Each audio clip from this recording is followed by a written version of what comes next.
भीष्म गीता में स्पष्ट किया गया कि 4 तरह का भोजन बेकार होता है।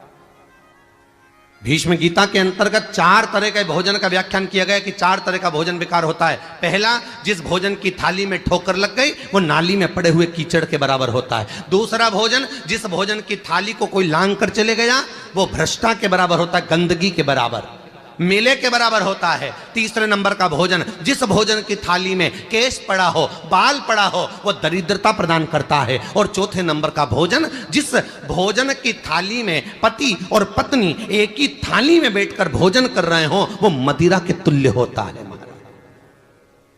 भीष्म गीता कहती है वो मदिरा के तुल्य। इसलिए शास्त्र कहता है कि पति के जीवने के बाद पत्नी अगर उसी थाली में भोजन करती है तो चारों तीर्थों के बराबर, मंदिर के प्रसाद से बड़ा वो महाप्रसाद बन जाता है।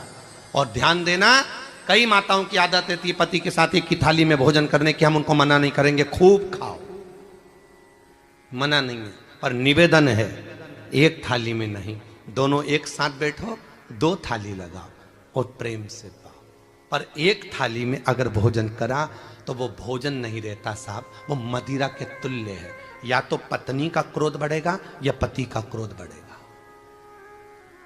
2 में से एक व्यक्ति का क्रोध, एक साथ अगर एक थाली में भोजन कर रहे हो तो क्रोध तो बढ़ेगा। अनायास विवाद, थोड़ी सी देर में अच्छे रहोगे, थोड़ी देर में विवाद करोगे, थोड़ी देर अच्छे रहोगे, थोड़ी देर में विवाद करोगे। कितने ही पंडित जी को हाथ दिखा लेना, कितने ही पंडित जी को तुम जाकर पत्रिका दिखा लेना, कोई उपाय पंडित नहीं बता सकता शिव महापुराण के सिवाय कि तुम जो भोजन, क्योंकि पंडित जी कहेंगे रतन पहन लो, पंडित जी कहेंगे ये मूंगा पहन लो, पंडित जी कहेंगे ये पहन लो, पंडित जी कहेंगे ये दान कर दो, पंडित जी कहेंगे ये कर लो, पर पंडित जी ये नहीं कहेंगे कि थाली अलग अलग कर लो।